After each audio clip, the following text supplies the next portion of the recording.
Where do I begin? I guess I can start off by saying that my mood towards AEW throughout this year can be perfectly summed up by this picture.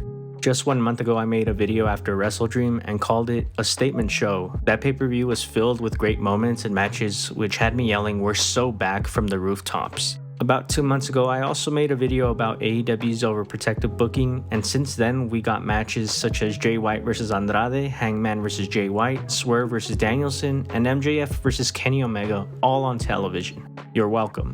What I'm saying is that AEW isn't completely awful. Most diehard fans would argue that it's not bad at all, actually. Hell, the roster is so deep with unreal talent that it would be impossible for it to ever be an outright awful show. We've seen some improvements in certain areas that have addressed common fan complaints, such as overprotective booking, as I just said, but then we've also been seeing the company make questionable choices from top to bottom. I've been writing about AEW for over 3 years now. Want to know why my channel blew up in the first place? Because AEW was telling fantastic stories that I was able to dissect alongside all of you. Back then, we knew exactly what AEW wanted to do. We knew their mission statement. They weren't going to be like the other company. They were going to listen, they were going to give us what we want. AEW were the good guys, and for the time it was happening in, it worked. But that was nearly 5 years ago. As we approach the 5-year anniversary of AEW's inception, the company currently stands at a crossroads in a bid to find out what they want to be. Because frankly, AEW in 2023 doesn't know what it wants to be. And I think that's where the majority of fans' frustrations with the company truly stem from currently. I originally made this channel to talk about what I enjoyed about AEW, but that list is starting to get shorter and shorter with each passing day. So if you can't handle the tough talks, this video isn't for you. It's time we talk about AEW's fading identity as the alternative of professional wrestling. Before I get started, I need to address the quote-unquote solutions that many have presented in order to fix AEW. I've seen so many articles, videos, and think pieces from people who want to fix AEW by simply turning it into WWE. AEW should get a general manager for TV. They should appeal to casuals. As a day one AEW fan, I can tell you that the biggest appeal of the company back then when they first started was the promise of being a true alternative to WWE. AEW was for fans who were tired of WWE and wanted something different. They were the challenger brand. Why would I want WWE Light if I could just watch WWE at that point? So to those bad faith grifters who are making these kinds of suggestions for AEW to follow, you're a part of the problem. I guess this is a perfect segue into my first point of discussion. Have you guys noticed that we haven't heard or seen the words alternative or challenger brand coming from AEW themselves in quite some time now? I'm not sure if it's intentional or not, but it's definitely fitting to the current state of the product. Back in 2019, you had the Elite at the forefront of the company talking about changing the wrestling landscape for the better. The message being very clear: we don't suck like the other company. And as I said, back in 2019, that idea was fitting.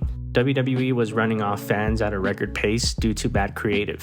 There were now enough fans to warrant a brand new company, and who better to lead the charge than the most anti-WWE group of them all, the Elite. Sure, most of it was in good fun, but it did earn them a cult-like following. I'll never forget the words uttered by Cody Rhodes while doing press for AEW when the company was first getting started. He mentioned that AEW as a whole wants fans to hold them accountable because they'll always be open to feedback and giving fans what they want. It was very much a bold promise to make, but believe it or not, they lived up to it for the most part in their early years.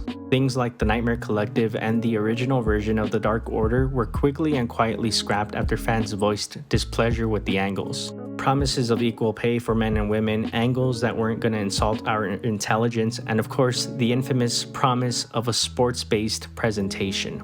AEW was the babyface promotion, and while I wasn't a fan of every wrestler on the original 2019 roster, they made the most of what they had. The ranking system gave leeway for more random matches to happen as it contributed to a wrestler's record, but it also made matches between wrestlers in the top 5 all the more bigger.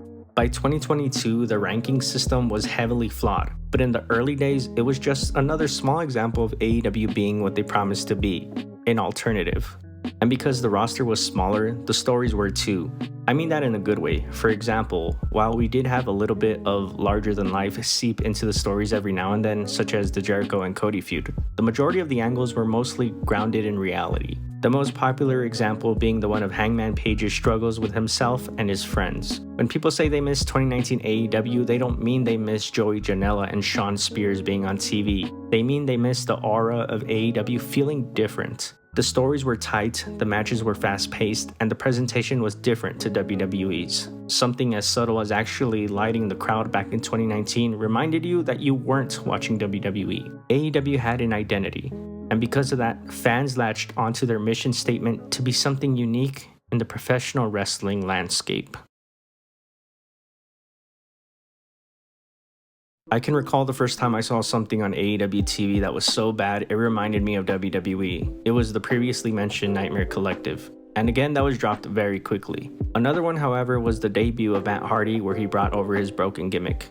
In the world of 2020 AEW, a gimmick like this just felt so out of place. Thankfully, the gimmick was quickly dropped, but looking back at it now, this started a trend that only continued as more WWE veterans were brought into AEW. I've said in plenty of my videos, but another appeal that AEW had was seeing wrestlers you had never seen before on such a big stage. Guys such as MJF, the Lucha Bros, and Darby Allin. Of course, there were a few good ex-WWE guys in the fold too, such as Jon Moxley, Cody Rhodes, and Chris Jericho. But there was a balance. AEW was a clash of New Japan, WWE, the Indies, and all other promotions around the world. There wasn't ever too much of one style, as I said, balance. When Tony Khan had less people to make happy, the show just flowed so much better. It was something I addressed in my overprotective booking video, but the top guys were all interacting due to not needing to protect so many of them. Then of course, Tony Khan began signing so many people to the point where he didn't know what to do with most of them. The in-ring talent were just the tip of the iceberg though. Somewhere along the line, Tony Khan started bringing in former WWE people for backstage roles such as coaching, producing, and even coordinating. And this is where I think a large part of the problems began to pile up.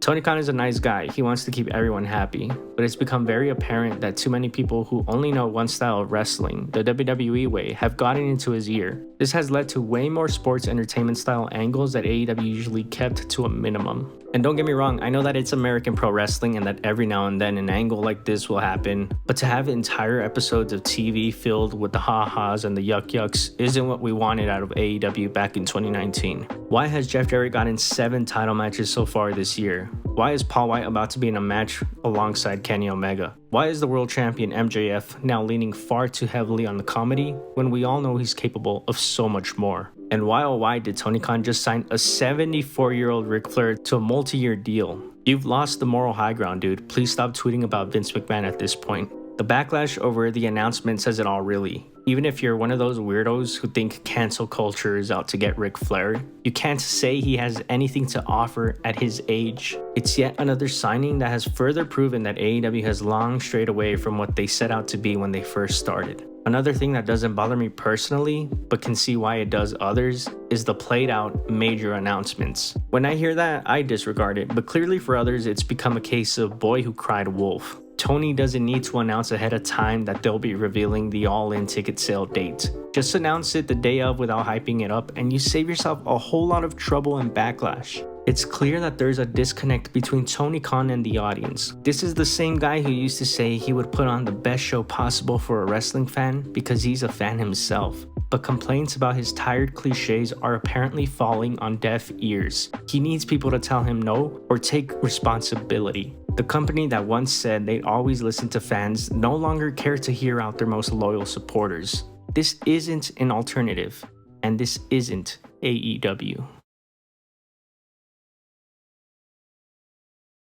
Another thing that I've bit my tongue on because I gave Tony Khan the benefit of the doubt is ROH. When Tony Khan purchased Ring of Honor back in March 2022, little did we know that this would end up hurting the AEW product more than it would help.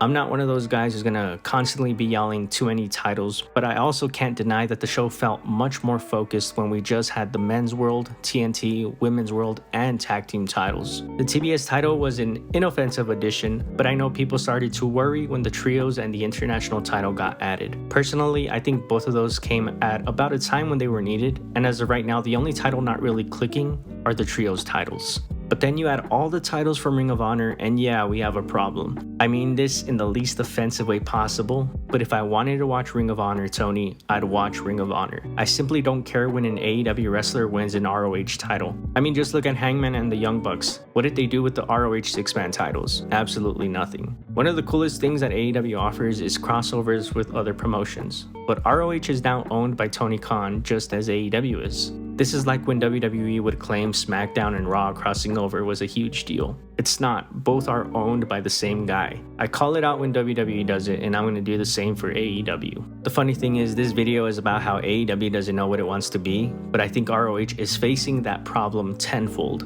Tony doesn't know if he wants it to be developmental or a parallel brand to AEW. Frankly, he's worn himself thin with the addition of ROH. I truly believe he should hand over the booking reins to someone else for ROH while he fully focuses on AEW. The crossovers between the two should also be kept to a minimum. Remember last December when Tony said we'd be seeing less of ROH on AEW TV? Well, that was a lie. AEW doesn't know if it wants to be its own thing or a hybrid company alongside ROH. I barely cared about ROH back in 2019, and I care even less for it now when it's owned by a guy who's running a much more important company that I much prefer. ROH has played a large role in AEW, feeling way more all over the place and less focused as it was from 2019 to 2021. At this point, it's a hindrance, to the point where if ROH never appeared on AEW TV ever again, I'd call Tony Khan the Booker of the Year. Having two of every title only devalues all the others. Hell, for the longest time it felt like no one wanted to be the AEW World Champion. That complaint was barely addressed recently, as we're now seeing multiple wrestlers hunt down MJF at once. Give me more of that,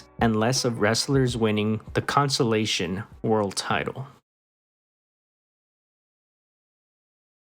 I already know that people are going to call me a hypocrite for praising AEW in one video and then calling them out in the next. I'm looking at you, Reddit and Twitter. They get my hopes up with a banger pay-per-view and TV cards like Title Tuesday, only to keep putting the Hardys, Big Show, Jeff Jarrett, and QT Marshall on TV. Why haven't we followed up with Takeshita in a title match after pinning Omega clean twice? You can't use the excuse that WWE sucks anymore. WWE is making their fanbase happy. People say I'm too harsh on AEW. I'm only holding them to the standard that they themselves set from 2019 to 2021.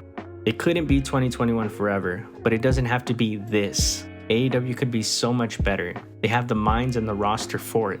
I'd hope that me, the guy with the reputation of praising everything AEW does, saying this reaches someone in the company. Tony needs to do whatever it was he was doing during the golden years and stop listening to the wrong people. And once again, it's not all bad. In fact, the majority of it is pretty good. I'm just saying this before it's too far gone and AEW completely loses its identity, and perhaps even worse, it loses its day one fans like myself. Listen to those who have been there with you through the whole ride, not those who only joined you when it was convenient for them to do so. Be the alternative. Be the challenger brand. Be different. Who knows, maybe I'm just an old man shouting at clouds at this point and the company has passed me by. But minus one missing piece, the same core group who started this journey are still in the company. Make the magic happen like you did in those early years. Enough of the comedy, the wrestlers nobody wants to see, the old head signings, the ROH, and the conformity. Be the company that provides the best in-ring matches with grounded stories. Remember that you're the company that was always told they couldn't do it their way, only to prove them wrong every single time. If anyone at AEW is watching, don't read the rulebook, rewrite it.